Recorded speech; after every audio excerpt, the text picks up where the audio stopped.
we see the same kind of trends in our market, that you actually are left a little bit out if you don't go look for ways to automate, let's say, just content, just simple things like AI tagging. So we actually do see that a lot out there that they really miss out because they do not move with these trends. They don't have the right platform to orchestrate it. Some good examples is we also have some shared relationships out there, but a lot of our customers that we do really see do well is they can automate product images coming in, auto detect the category of the image. Is it a model up front? It can use AI to optimize it so it has the perfect size, right? And just automatically push that to web without anybody touching it.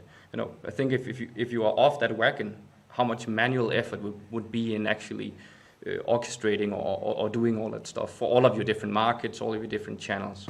So I think focus on and then follow the trend at the moment, because there's a lot of benefit, and have the right platform to ensure you can orchestrate it and facilitate it. Yeah, and oftentimes you get too focused on all the things that that is easy visible. What products did get sold? What did the customer actually do? But every time the customer decides not to buy the product, or every time confusion about the product image or the product data, or expectations not being met, those are not as visible in the different statistics dashboard. But really, you should save or keep track of all the things that didn't really work out. You had a visit from a customer in your web shop and they didn't buy anything.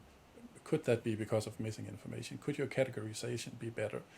What are all the missed opportunities? It's difficult to know, and it's only really when you get the DAM and the PIM and everything in order that you can really see, okay, it is actually performing better now that we have these things in order. And an eye-opener can also be maybe a marketplace is actually selling your products better than you are, or maybe one of your competitors are doing a thing, or it's really, the first thing is to see the problem. So it's easy to ignore these things because the master data is not in order, but yeah, it never really is. But well, that's a problem that needs to be solved if you want to move along with this digital transformation.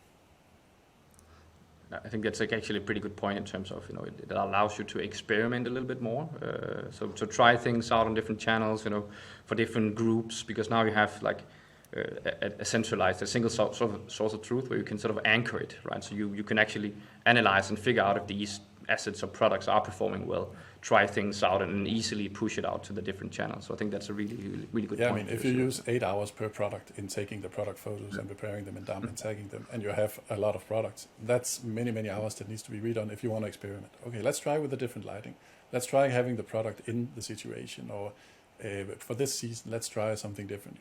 You're not going to do very many experiments because it costs 8 hours per product. So you can do a focused user testing and stuff, but if everything was running more efficiently, if you had a machine taking the photos or some kind of really hyper efficient workflow, you could, as you say here, Brian, you can do much more iterations of experimentation.